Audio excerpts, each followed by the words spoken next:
Halo, selamat malam. Kembali lagi bersama saya. Di sini kita akan membahas materi mengenai variabel penelitian dan definisi operasional. Yang dimana variabel adalah suatu atribut atau sifat atau nilai dari orang, objek atau kegiatan yang mempunyai variasi tertentu yang ditetapkan oleh peneliti untuk dipelajari dan menarik kesimpulan.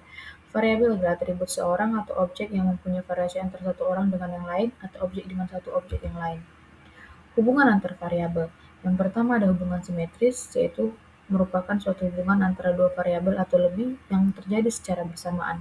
Yang kedua ada hubungan asimetris, yaitu disebut juga sebagai hubungan kausal atau hubungan deterministik, hubungan antar dua variabel atau lebih yang bersifat sebab akibat.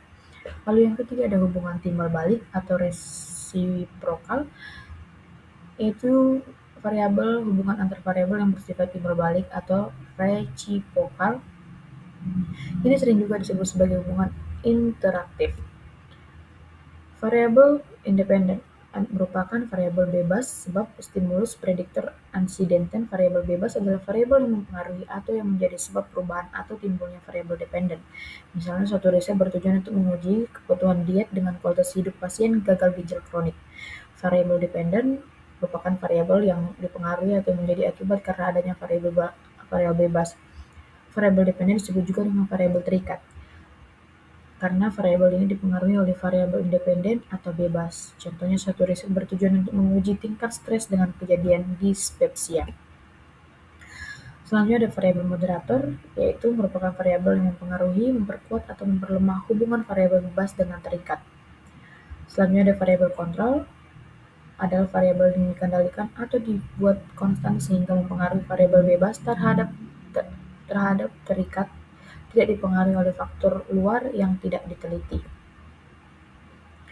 Selanjutnya ada variabel intervening. Variabel intervening merupakan variabel penyala atau antara yang terletak di antara variabel bebas dan terikat, sehingga variabel bebas tidak langsung mempengaruhi berubahnya atau timbulnya variabel terikat. Contohnya bahwa tingginya rendah jenjang pendidikan mempengaruhi secara tidak langsung terhadap kinerja ahli gizi.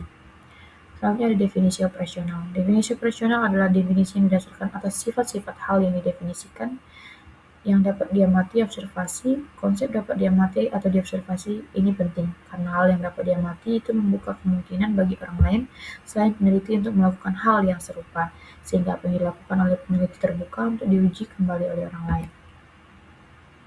Selanjutnya ada langkah-langkah operasional variabel, yaitu ada yang pertama identifikasi konsep. Yang pertama itu adalah mengidentifikasi konsep abstrak yang ingin kita teliti. Yang kedua ada dekomposisi konsep. Setelah mengidentifikasi langkah, selanjutnya adalah memecah konsep tersebut menjadi dimensi-dimensi yang lebih spesifik dan terukur. Yang ketiga, penentuan skala pengukuran. Menentukan skala pengukuran yang sesuai untuk setiap indikator. Yang keempat adalah pemilihan indikator. Setelah mengidentifikasi dimensi-dimensi konsep, langkah selanjutnya adalah memilih indikator yang sesuai untuk mengukur setiap konsep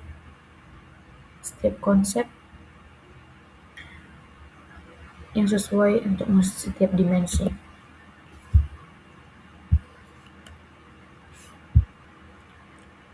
Selanjutnya ada tujuan dan manfaat definisi operasional. Tujuannya itu adalah secara umum untuk seperti di bawah ini, menetapkan aturan dan prosedur yang digunakan oleh peneliti untuk mengukur variabel, memberikan arti yang tidak ambigu dan konsisten untuk istilah variabel yang jika tidak dilengkapi dengan definisi operasional.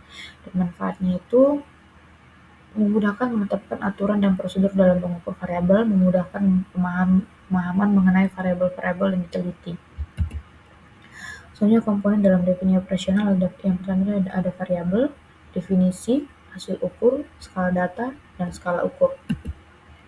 Kita masuk pada contoh soal.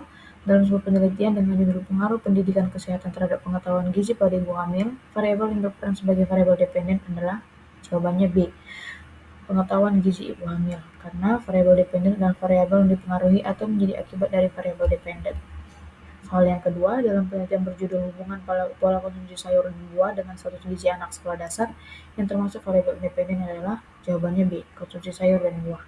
Karena variabel independen adalah variabel yang mempengaruhi variabel lain. Pada judul tersebut, pola konsumsi sayur dan buah berperan sebagai faktor yang mempengaruhi status gizi anak, sehingga termasuk variabel independen. Contoh soal 3, dalam penelitian berjudul pengaruh olahraga terhadap penurunan berat badan dengan usia sebagai faktor yang mempengaruhi hubungan?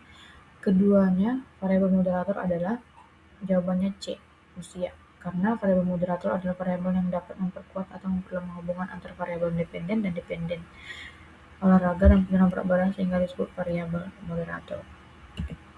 Kita masuk kepada kesimpulan. Variabel dalam penelitian memiliki peran yang sangat penting dalam menjelaskan hubungan sebab akibat. Variabel dependen adalah faktor yang penyebab yang mempengaruhi variabel dependen sebagai akibat. Tanpa kejelasan keduanya, penelitian sulit menghasilkan temuan yang valid. Selain itu, variabel moderator hadir untuk memperkuat dan memperlemah hubungan antara independen dan dependen. Terima kasih atas sekiranya video dan materi yang telah saya sampaikan ini dapat bermanfaat bagi siapa saja yang dapat melihatnya. Terima kasih, saya ucapkan selamat malam.